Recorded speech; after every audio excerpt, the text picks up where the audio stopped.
सबसे ज्यादा फेंकता है, मोदी फेंकता है या केजरीवाल फेंकता है? जब हिंदू और मुसलमानों में नफरत की आग लग गई तो ये बजाय उस आग को बुझाने के, ये बुज़दिलों की तरह अपनी पीठ दिखाकर जाकर महात्मा गांधी के समाधि के पास बैठ गया अपने मंत्रियों को लेकर।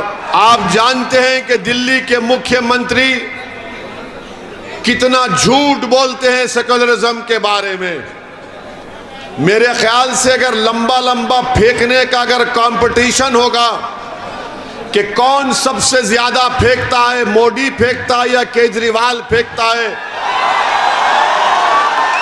तो मुझे लगता है कि दोनों बराबरी पर आ जाएंगे झूठ बोलने और फेंकने में। यही दिल्ली का मुख्यमंत्री था जब यहां पर फसाद हुआ, तो फसाद जब हो रहा था, एक स्टेटमेंट दिखा दो दिल्ली के चीफ मिनिस्टर का जो फसाद को कंट्रोल करने के लिए, कम्युनल राइट को रोकने के लिए था। ये वाहिद चीफ मिनिस्टर है जब हिंदू और मुसलमानों में नफरत की आग लग गई तो ये बजाय उस आग को बुझाने के, ये बुज़दिलों की तरह अपनी पीठ दिखाकर जाकर महात्मा गांधी के समाधि के पास बैठ गया अपने मंत्रियों को लेकर।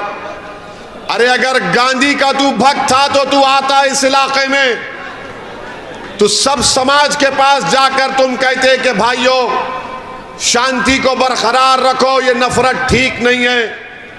मगर ये मुख्यमंत्री बुज़दिल था, भाग गया। यही मुख्यमंत्री था जब शाहीन बाग का आपने तारीखी एहतजाज किया, जिसमें आपके एहतजाज से सारे मुल्क के लोगों को एक नई क़ुव्वत मिली, एक नई तवानाई मिली।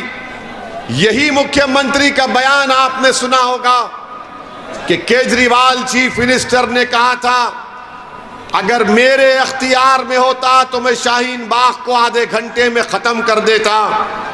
केजरीवाल अगर तुझ में हिम्मत नाम की चीज नहीं है तो बुज़दिल है।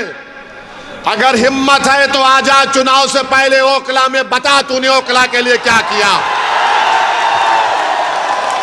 शाहीन बाग को आता तो हमारी वो बुजुर्ग माए तुझे हाथों हाथ दे लेती, तो इसलिए नहीं आया यहां पर। आओ मुख्यमंत्री केजरीवाल, आओ ओखला को आओ, आकर रिपोर्ट दो तुम्हारी कि तुमने ओखला में क्या किया। चुनाव से पहले आकर दिखाओ कि तुम्हारा कॉरपोरेटर जिसको तुमने कॉरपोरेटर बनाया उसने ओखला की आवाम को कैसे धोखा दिया। जब उसका नेता धोखा देता है तो उसका छोटा भी धोखा देगा, तो ये दोनों मिलकर धोखा दिए हैं। मेरी इज्जतदार माँ और बहनों, आप जानते हैं कि जब कोविड की पहली वेव चल रही थी तो उस वक्त ये पहला शख्स था पूरे भारत में जिसने अपनी नफरत की वजह से, अपने जहनी छोटेपन की वजह से, ये पहला शख्स था जिसने कोविड फैलने की जिम्मेदारी मुसलमानों पर डाल दी। सारी दुनिया में कोविड फैला, चाइना से शुरू हुआ, पूरे दुनिया के मुल्कों में फैला, मगर ये वाहिद केजरीवाल था जिसने कोविड फैलने की जिम्मेदारी सुपर स्प्रेडर मुसलमानों पर डाल दी और कहा कि तबलीगी जमात जिम्मेदार है। आपको याद होगा कि दिल्ली हुकूमत की तरफ से एक लिस्ट आती थी कि कितने लोगों को कोविड हुआ, कितने डिस्चार्ज हुए, कितने टेस्ट हुए, तो उसके बाजू लिखा जाता था तबलीगी जमात सुपर स्प्रेडर। आप बताइए इसकी जहनियत क्या है इस मुख्यमंत्री की कि बैठकर मुसलमानों को बदनाम किया तबलीगी जमात का नाम लेकर। अगर आज भी कोई ये कहता है कि केजरीवाल सेकुलर है तो पूछो उस सेकुलर आदमी से कि कोविड के जमाने में तबलीगी जमात को क्यों इल्जाम लगाया। कोर्ट में मुकदमा गया, और कोर्ट ने केजरीवाल के पूरे इल्जामात को झूठा साबित किया कि दिल्ली के मुख्यमंत्री का असली चेहरा सामने आ गया। एक और मर्तबा आ गया जब दिल्ली के मुख्यमंत्री ने कहा कि मैं अपने बड़े भाई मोदी से अपील करता हूं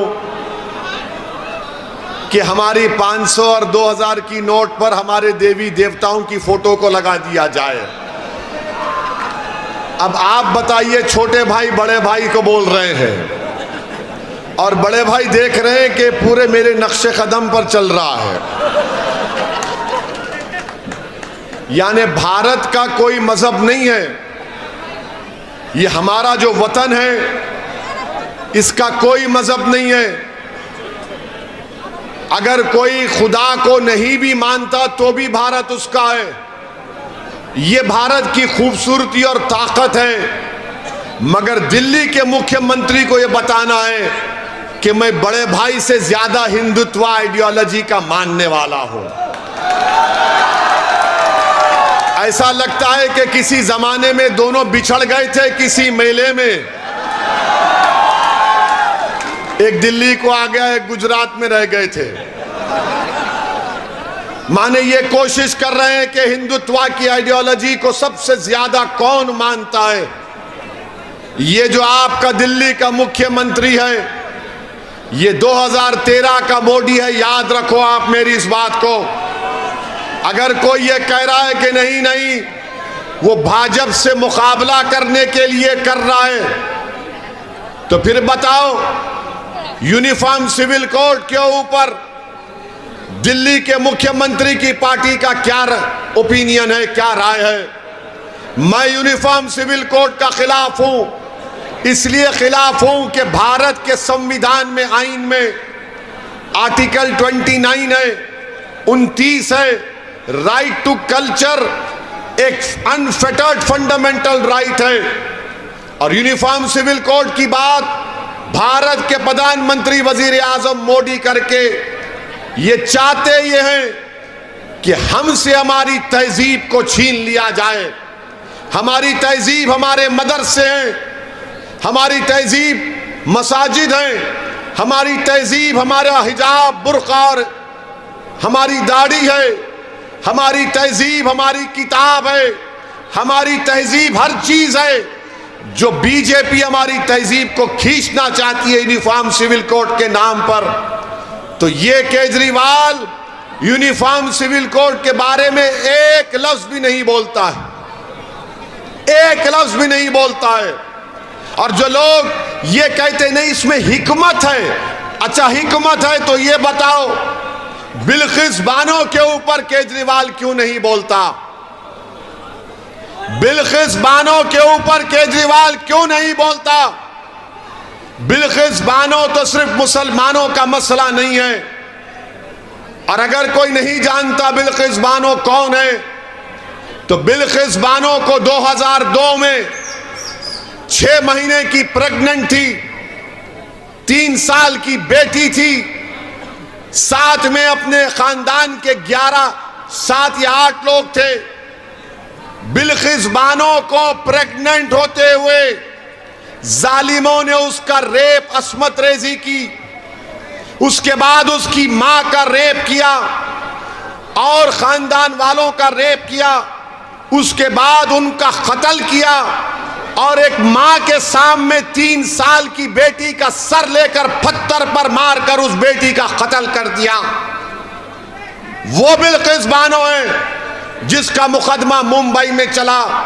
और वो बिल्किस बानो पर जुल्म करने वालों को नरेंद्र मोदी की सरकार 15 अगस्त को जब हम आजादी का अमृत उत्सव मना रहे थे, हमारे मुजाहिदीन आजादी को खिराज अकीदत पेश कर रहे थे, तो बीजेपी के नरेंद्र मोदी और अमित शाह ने गांधी को खिराज अकीदत पेश नहीं किया, मौलाना आजाद को खिराज अकीदत पेश नहीं किया, अल्लामा फजल खैराबादी को खिराज अकीदत पेश नहीं किया, महमूदुल हसन को खिराज अकीदत पेश नहीं किया।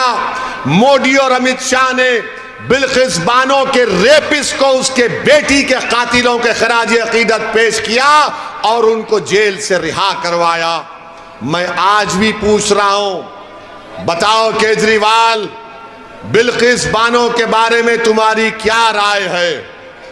बोलो, बिल्किस बानो के बारे में तुम्हारी। की लेटेस्ट खबरें जानने के लिए चैनल को सब्सक्राइब और बेल आइकन को प्रेस करना ना भूलें।